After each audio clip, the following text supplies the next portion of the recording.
Olá, meus irmãos, graça e paz em nome do Senhor Jesus. Nós vamos prosseguindo com o nosso estudo do livro de Atos. E aqui hoje, antes de entrarmos no capítulo número 8, eu vou fazer uma breve revisão a respeito do nosso estudo, porque é bastante interessante que vejamos isso. Nós sabemos que o livro de Atos ele foi escrito por Lucas, pelo evangelista Lucas.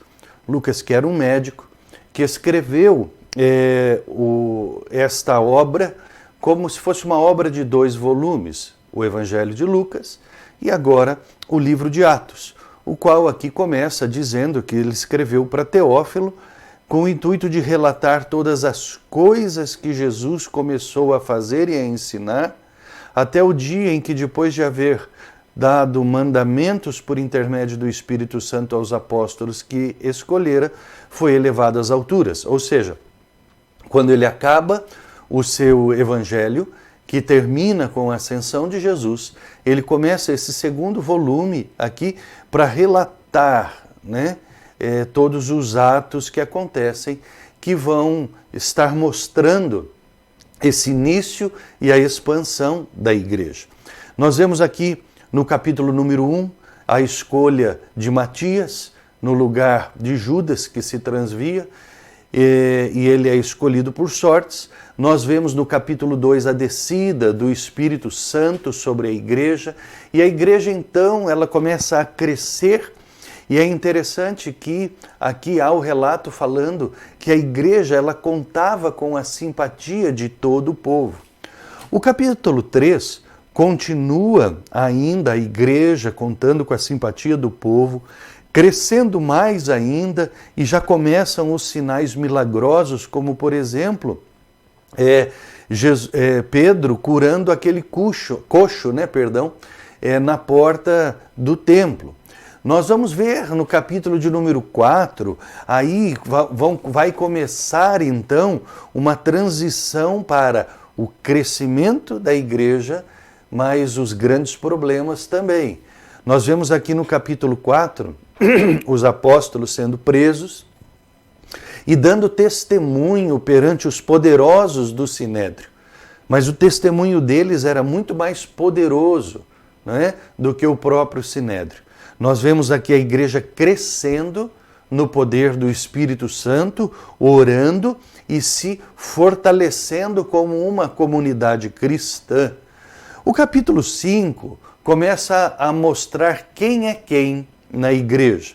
Nós vemos aqui Ananias e Safira, ou seja, também estoura, vamos dizer aqui, Lucas ele estoura esse tumor, esta ferida, purulenta, e mostra aqui quem era Barnabé, e mostra quem era Ananias e Safira, mostrando exatamente que dentro da igreja haviam aqui pessoas de todo tipo. No capítulo 5 ainda, mostra que o Sinédrio começa a se levantar preocupado com a igreja, e Gamaliel falando, olha, deixa isso aí do jeito que está. Mas nós vemos aqui que começa uma preocupação muito grande dentro do Sinédrio. O capítulo 6, a igreja ela começa a se estruturar e mostra aqui a instituição do ministério da diaconia, dos diáconos. Isso mostra então que a igreja ela começa a se estruturar como uma instituição. Isso é importante.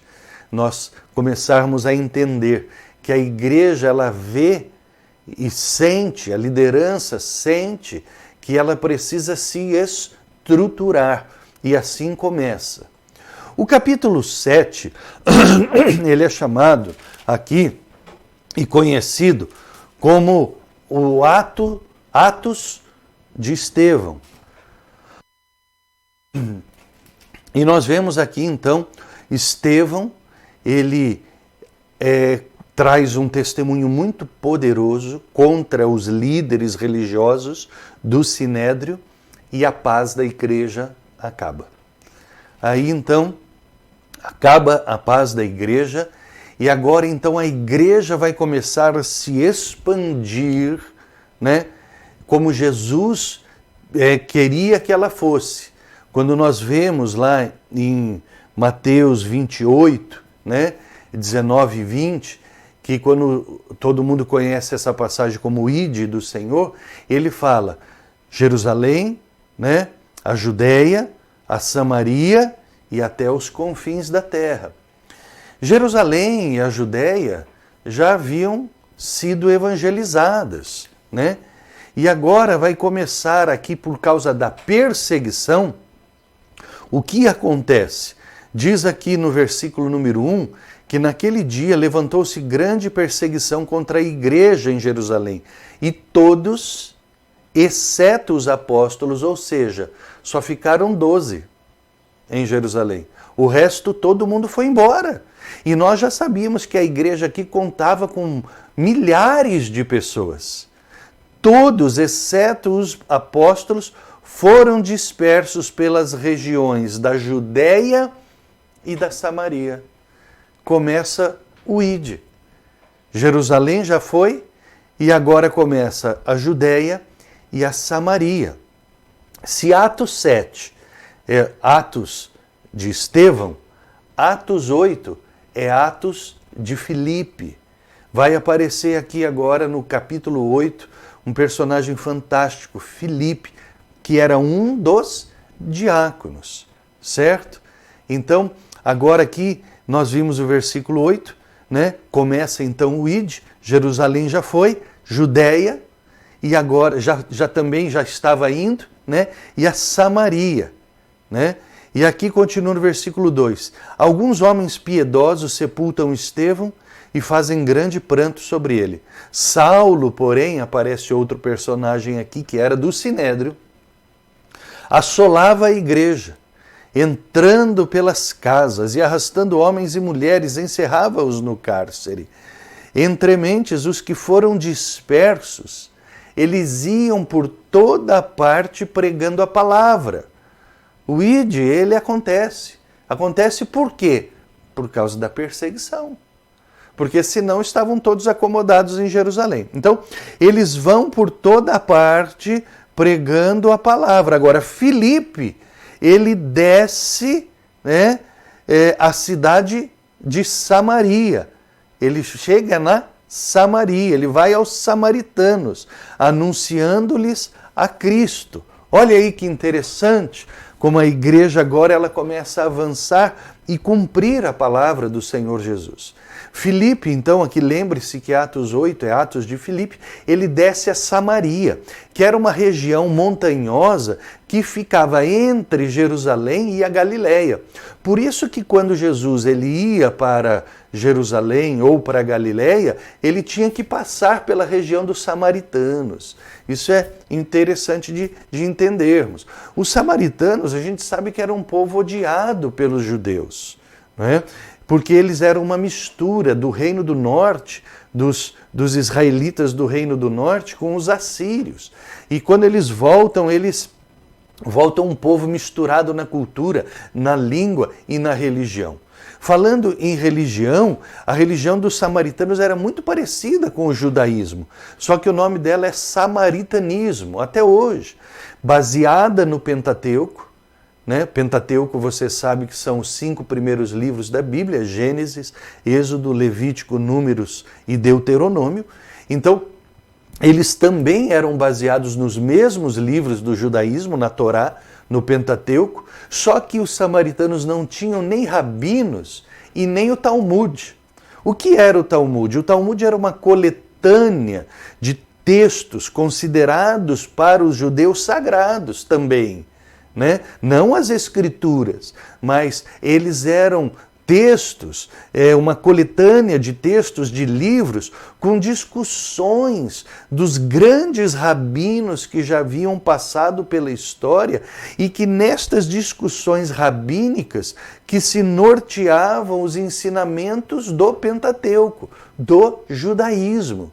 Então, os judeus, eles se baseavam no Talmud, ou seja, na tradição rabínica, para ensinar as escrituras sagradas. Os samaritanos não tinham isso. Por isso que quando a samaritana encontra com Jesus, não o chama de rabi, de mestre, mas sim o chama de profeta. Entendeu? Olha aí que coisa interessante esse detalhe, né? Porque a samaritana, para os samaritanos não existiam rabinos, mas eles reconheciam os profetas, então ela chama ele de profeta, que era o cargo mais alto dos samaritanos. Olha que legal. Muito bem, os samaritanos tinham o seu templo, só que o templo deles era no Monte Gerizim. E o templo, que é o monte sagrado dos samaritanos. Veja que é uma região montanhosa. Mas o monte sagrado para os judeus era o Monte Moriá, onde estava o templo de Salomão.